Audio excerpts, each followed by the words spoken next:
அண்மை செய்தியை பார்த்து வருகிறோம். ஆகஸ்ட் 3ஆம் தேதி திருப்பரங்குன்றம் வழக்கு விசாரணைக்கு வர உள்ளது.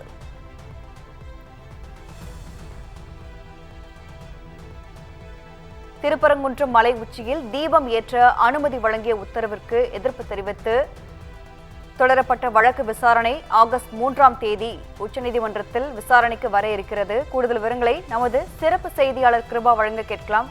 கிருபா, அந்த வழக்கின் விவரங்களை பதிவு பண்ணலாம். வணக்கம் கௌதமி. திருப்பரங்குன்றத்தில் தீபம் ஏற்றும் விவகாரம் தொடர்பான மேல்முறையீட்டு மனுக்களானது 3ஆம் தேதி உச்சநீதிமன்றத்தில் விசாரணைக்கு வர இருக்கிறது. ஏற்கனவே திருப்பரங்குன்றம் மலை உச்சியில் தீபம் ஏற்றலாம் என உயர்நீதிமன்ற மதுரை அமர்வு நீதிபதியான GR சுவாமிநாதன் தீர்ப்பு கூறியிருந்தார். இந்த தீர்ப்புக்கு எதிராக தமிழ்நாடு அரசு சார்பில் மதுரையில் மேல்முறையீடு செய்திருந்தார்கள். இதே போல மலை உச்சியில் உள்ள தர்கா தரப்பிலும் மேலும் சில தனிநபர்கள் சார்பிலும் மேல்முறையீட்டு மனுக்களானது தாக்கல் செய்யப்பட்டிருந்தது. இந்த மனுக்கள் அனைத்தையும் நீதிபதிகள் ஜெயச்சந்திரன், ராமகிருஷ்ணன் ஆகியோர் விசாரித்து தீர்ப்பு வழங்கியிருந்தார்கள். அதில் பல்வேறு நிபந்தனைகளானது விதிக்கப்பட்டிருந்தது. இந்த நிபந்தனைகளை எதிர்த்து ராம ரவிக்குமார் சார்பில் வழக்கறிஞர் G பாலாஜி உச்சநீதிமன்றத்தில் மேல்முறையீட்டு மனுவை தாக்கல் செய்திருந்தார். அவர் தாக்கல் செய்திருக்கும் மனுவில் சென்னை உயர்நீதிமன்றத்தின் உத்தரவு பக்தர்களின் நலனுக்கு எதிராக இருக்கிறது.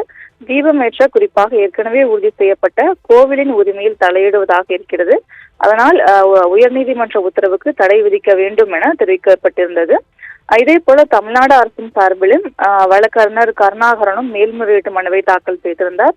அதில் உயர்நீதிமன்ற தீர்ப்புக்கு இடைக்கால தடை விதிக்கவும் அந்த தீர்ப்புக்கு முன்பு பின்பற்றப்பட்ட நடைமுறையின்படியே கார்த்திகை தீப திருவிழாவை நடத்த அனுமதி வழங்க வேண்டும் என்றும் தெரிவிக்கப்பட்டிருந்தது. இந்த மனுக்களானது நீதிபதி அரவிந்த்குமார், VM பஞ்சோலி ஆகியோர் அடங்கிய அமர்வு முன்பு ஆகஸ்ட் 3ஆம் தேதி விசாரணைக்கு வர இருப்பது குறிப்பிடத்தக்கது. கௌதமி, விரிவான விவரங்களுக்கு நன்றி கிருபா.